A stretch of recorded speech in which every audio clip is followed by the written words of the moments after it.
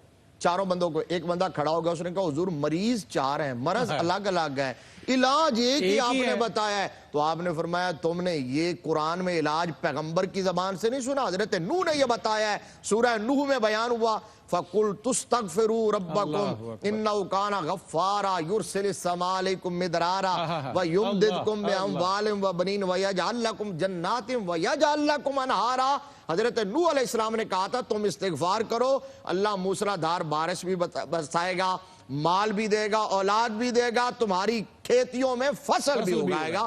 تو استغفار کرنا جو ہے یہ سب سے بہترین مجرب نسخہ ہے رزق کے فراوانی. زندہ باد مفتی صاحب. شاہ جی قبلہ نشست کے ہمارے اختتامی لمحات ہیں, تو ایک پیغام کے طور پہ ایک میسج ہم ڈیلیور کرتے ہیں ہر نشست میں. آج کی نشست کا پیغام آپ کے نزدیک کیا ہے دنیا بھر میں پھیلے کیو ٹی وی کے ناظرین کے لیے؟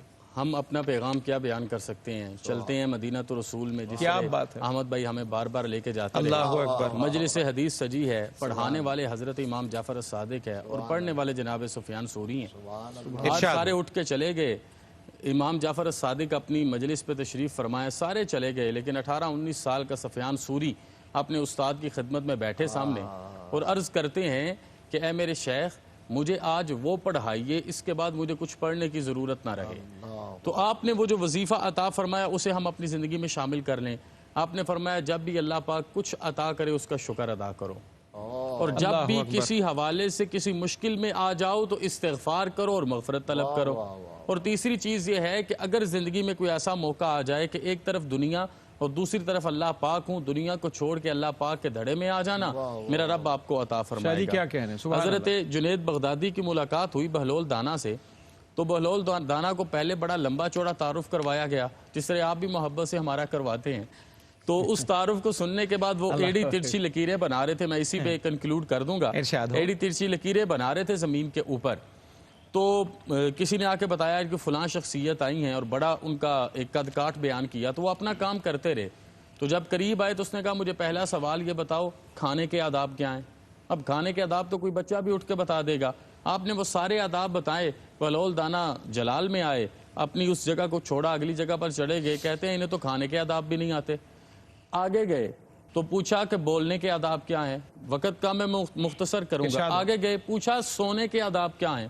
جب یہ تینوں چیزوں پر وہ مطمئن نہیں ہوئے تو یہ آج پوری امت کے لیے پیغام ہے.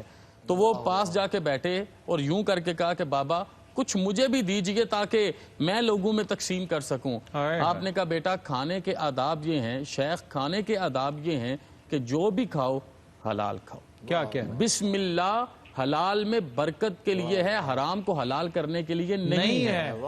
یہ بات آپ اپنی ذہن میں رکھیے. اور دوسرا کا بولنے کے آداب یہ ہیں کہ جب بھی بولنا ہے سچ بولنا ہے, اور وہ بولنا ہے جس پر خود عمل کرنا ہے, اور یہ سب سے مشکل معاملہ ہے. اور تیسری بات یہ ہے سونے کا ادب یہ ہے کہ جب تم رات کو سونے لگو تم مخلوق سے راضی ہو اور خالق تم سے راضی ہونا چاہیے. اللہ اکبر کبیرہ, اللہ اکبر کبیرہ, اللہ اکبر کبیرہ.